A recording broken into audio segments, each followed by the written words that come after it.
47 week in addition to more on that feature story. In just 6 years, Kilifi County has recorded a 37% increase in cases of teenage pregnancies. And in 2 years, the county has equally reported a 12% decrease in the cases. Here is part 2 of that story by Elizabeth Atieno. Aside from sex tourism, which we highlighted at the beginning of this report, another catalyst that was fueling the rate of teenage pregnancies in Kilifi County is disco matanga, which is popular with heavy public address equipment that plays loud music for several days before burial of a body, for entertainment and also to raise funds for the funeral, where members of the community, including children, come together to enjoy the free entertainment. In 2023, the Kilifi County Security Committee resolved to ban the disco matanga, which was linked to increasing cases of child defilement and teenage pregnancy in the region. But the Kilifi security apparatus inform us that enforcing the ban has faced a lot of resistance from the community, but with time they have seen the positive outcome. Kuharamisha disco matanga imekuwa ni changamoto kubwa na donda sugu. Kwa mfano mwaka jana mwezi wa 11, jirani tu kulikuwa na maafa, na wakati wa mkesha wa mazishi wakaamua kuleta disco. Na kwa ushirikiano na walinda usalama, askari walifika na wakachukua vyombo vile vya muziki. Iliyofuata baada ya dakika 5 kulikuwa na mvua ya mawe katika nyumba yangu. Na ilikuwa bado ni mapema sana, saa 12:30. So ikawa ni kukimbia kuingia ndani ya nyumba ili watu wasiumiwe kwa yale mawe yalikuwa yanarushwa. Kwa hivyo kwa hakika imekuwa ni changamoto kubwa kuanzia sisi wenyewe machifu. Sisi wenyewe kumekuwa na mabadiliko kubwa. Kitu kwa tulisema kwanza tupigane na kitu inaitwa disco matanga. Hapo ni pale ambao watu wanauza pombe, wanauza chakula. Ni kama ukienda pale, kwa hiyo wakati wote wa matanga watu waweza kaa hapo mpaka kama ni wiki 2 wakiwa wanakula, wanakunywa na kulala pale pale. Ukani manji na watoto wetu wakiwa ni wasichana, vijana. So sio tu hata mambo ya wasichana kudhulumiwa, hata vijana wetu pia wanadhulumiwa pale. So ya kwanza tulisema ni kumaliza hiyo mambo ya disco matanga. Na hiyo imepata changamoto kubwa sana.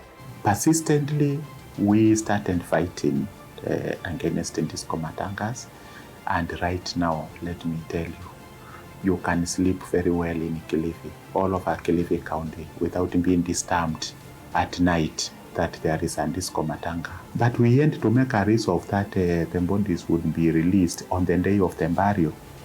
So if the burial is on Saturday, the body is released that Saturday from the morgue that Saturday morning. Disco matanga provided an avenue for, 1, the girls to go out, and 2, the parents to become a bit relaxed in their nurturing or their control or management of their children, because the parents would even desert their homes for 2 weeks. As the body is in the mortuary or in the morgue, the children were left by themselves. The mother is away, the father is hustling somewhere, so the children were left on their own. So with the help of the police, county commissioner's office, Ngao office, we have reduced the number of disco matangas. And if at all there'll be a night vigil, it must be authorized by the county commissioner. Another key intervention in Kilifi was to enhance school transition by ensuring that teenage mothers still go back to school without facing financial constraints. You know, when you remain at home, you don't go to school, what happens? You're vulnerable to get impregnated. So we bridged that gap to ensure that we give bursaries, we give scholarships, we talk to financial institution, and we know we have philanthropists around. Serikali kuhakikisha kwamba tumefanya kitu inaitwa 100% transition imetusaidia sana. Ya pili ni kuhakikisha kwamba kwa bahati mbaya kama msichana amejipata akiwa na ujauzito, tunahakikisha anapatiwa nafasi ya kujifungue, then anapatiwa ile tunaita second chance. So aendelee na masomo pia. In fact, when schools close, the administrators have an engagement forum with the parents that now schools have closed, and we do not want to find your children loitering in these quarries and so on and so forth. And when schools are opening, we still have an engagement forum that we want all children to get back to school. The current net enrollment in primary schools in Kilifi County is 84%, while that of secondary schools is 26%. In Kilifi South, Ngoloko Primary School, then we had a total of 10 girls out of 11 in a class 8 who were pregnant by the time they were going to KCP examinations. And that really for me was an eye-opener that there's trouble in our schools. Our school transition rate was around 26%. And we worked so hard through the policies, of course, that have been established by the Ministry of Education to ensure that we bring children to school and we retain them to school, and we also help them to transit. So by last year, the school retention rate was around 79%, which is a bit high, and which actually has led to, I would say, largely led to the reduction of teenage pregnancies. We visit Kirumbi Girls Secondary School. This institution has recorded an increase in the number of enrolled students from only 22 KCSE candidates in 2016 to 103 in 2024. Currently, there are 481 students in the school. The mean grade is also improving. Helen Kongani has been serving as a secondary school principal for 12 years. She joined Kirumbi Girls in 2023. Her previous school is what fueled her ambition to fight teenage pregnancy among school-going children after she witnessed many girls drop out of school due to teenage pregnancy.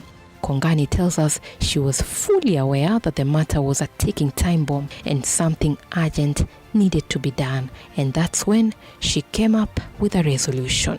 I applied for a rescue center for these girls, a girls rescue center, as in having a boarding section for the girls. So we fought together with the BOM from the Parents Association or Parents Funds. We managed to build a dormitory, and we managed to convince the parents to bring the children to the boarding section. More and more parents have been urged to enroll their children back to school. 98% of students from Kirumbi Girls are enrolled in the boarding section. We also make sure that if that child has to be a day scholar, then strictly she should be staying with the parent. She should be coming from their home, not from a rented room. So if not, that child should come to the boarding section. And through that, we have seen that most of the girls have managed to go through the 4-year course without any issues. In fact, we have very few cases of teenage, very few. Sometimes we end the year with no case. Additionally, the school provides guidance and counseling sessions every Wednesday. Any girl who falls pregnant should be encouraged to continue with learning. Another issue is that we limit the times these children go home. We don't send them for fees often. And before we do send them for fees, because that one day a child goes home can get this girl pregnant. So we first of all call the parents. Those cooperative parents, they will send fees so that the child remains in school throughout. Religious leaders from both Christianity and Islam have equally joined the fight against teenage pregnancies in Kilifi County. Viongozi wa kidini tumeita pamoja na tukakaa tukawaambia ni lazima tuongee kama jamii kwa Waislamu na Wakristo wale wanaoenda kanisani, tukae chini, manake changamoto hizi watoto wanapobalehe haiangalii ni Mkristo ama ni Muislamu. Amina Salim is an ustadha and principal of the Chumani Islamic Center in Kilifi. She began this center in 2020 and has worked closely with the area chiefs to ensure women and girls quench their thirst for education, which is a powerful force for individual and societal advancement. In this Islamic center, girls are enrolled in the boarding section for 2 years to study religious studies and life skills free of charge. Currently, 63 girls have been admitted. Many have advanced their skills in baking and cooking. Na mbali na madarsa hapa Masangoni Ward nafika pia Ganda, Mere kwa wiki pia mara 2 kuelimisha wamama na wasichana. Mbali nikiwa mama wa mtaa ambaye ni mama mzee wa mtaa hapo kwangu, nakaa pia na baraza za kina mama na waita Ijumaa pia kuzungumzia msikitini. Baada ya swala huwa tuna darasa ya wanawake kuwaelimisha na kuwapa ilmu zaidi, likifika pia hili janga mtu asiwe atanyamazia nyumbani. This center is not only a safe space for the girls but these young men as well. 20 boys are currently practicing carpentry as they pursue their Islamic studies. Na mashule naenda katika mashule kuongea na wasichana, na mara nyingi walimu huwa wananipa taarifa msichana fulani hayuko shule kwa muda fulani na aliondoka hapa akiwa na mimba na ni kama imenyamaziwa kinyumbani. Nakuja kwa chifu na muelezea na tunafuatana na chifu mguu kwa mguu kwenda kuongea na ile familia na kujitolea kwenda kulizungumzia hili jambo, tuanze process ya polisi hadi hospitali, na tunashukuru pia polisi yetu inatuchukulia umuhimu. Tukipeleka kesi kama hiyo inachukuliwa kipaumbele. From the Chumani Islamic Center, birds fly freely over the dome of the rock and the minaret of the Masjid Jamia Mosque in Malindi. At the prayer hall, we meet Sheikh Yusuf Athman and Islam Ahmed. They tell us they have been holding discussions on morality with the youth and have sensitized men and girls on the importance of education as they tour different learning institutions across the county of Kilifi. But they insist that the buck stops with the parents. Bishop Amos Lewa is the chair of the Evangelical Alliance of Kenya in Kilifi County. He also chaired the task force appointed by former Kilifi Governor Emerson Kingi to probe the issue of teenage pregnancy in Kilifi County. Bishop Lewa says pastoral counseling among the young girls has helped in reducing the cases. Additionally, the Coastal Interfaith Council of Clerics that brought together all religious denominations financed more than 10 girls to resume studies after child delivery. We can't talk about religion and leave out the aspect of culture, which can influence how religious beliefs are interpreted and expressed, bearing in mind that the two are intricately linked. Just to get the gist of the Mijikenda culture, we visit the Kaya elders. Their homestead is surrounded by a cluster of traditional houses, each with a unique character and story to tell. As we walk through the village, we are transported back in time. The houses have thatched roofs and intricate carvings. The houses have been passed down from generation to generation, and they are full of memories and stories, which the Kaya elders narrate through songs. The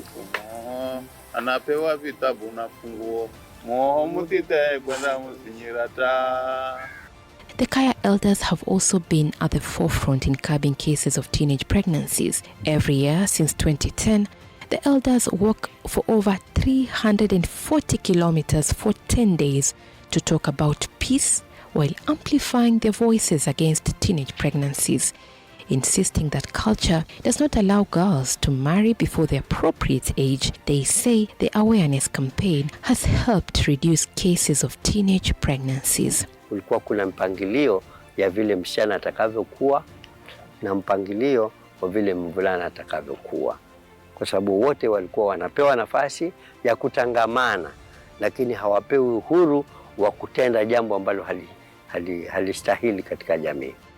After hearing from various stakeholders, including the government agencies, civil society organizations, community members, religious leaders, and the Kaya elders, and the significant role they have played in curbing cases of teenage pregnancies, we finally visit the office of the Director of Public Prosecutions to find out how they have dealt with cases of teenage pregnancies while working jointly with the Judiciary, the Children Department, the Probation and Aftercare, and the Police Department, which is the focal point in investigating the cases. When it comes to teenage early pregnancies, it's related to mostly defilement cases, and we handle a lot of defilement cases. I'll just pick maybe within Kilifi County, specifically Malindi. So far this year, we've registered 56 cases. So in a bid to try and curb it, we do it in different ways. First, we try to do it through deterrent. So by deterrence, I mean that when those cases come to our office, we scrutinize, look at the evidence, ensure that the evidence is watertight by the time it goes to court, so that the perpetrators behind it are convicted, we get sentences. That will deter the whole community.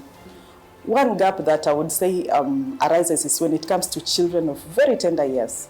You know, when it comes to defilement, it is done from a child of, having a child born today, to a child of around 17 years. So this age gap where we have children of very tender years, they are unable to express themselves. They cannot even identify who the perpetrator was. These are acts that are done in confinement. They're never done in the open. So maybe a case like that, yes, there's evidence this child was defiled, but we lack evidence of who the identity of the key perpetrator. There's a lot that goes on. They tamper with exhibits. For a child as young as that, we rely on DNA. By the time we get that DNA to court, it's to the government chemist, it's already tampered with. We get negative feedback from the chemist. Maybe we cannot be able to get proper profiles. It's been tampered with. However, the prosecutors have faced immense challenges while trying to bring the perpetrators to book. Top on the list being interference and late reporting. There are a lot of kangaroo engagements when it comes to defilement cases. People will try to sweep it under the carpet, try to settle it at home. Mostly in cases of, we have an offense called incest. Incest is a sexual offense between the family. Maybe it's a father against a daughter, a stepdaughter.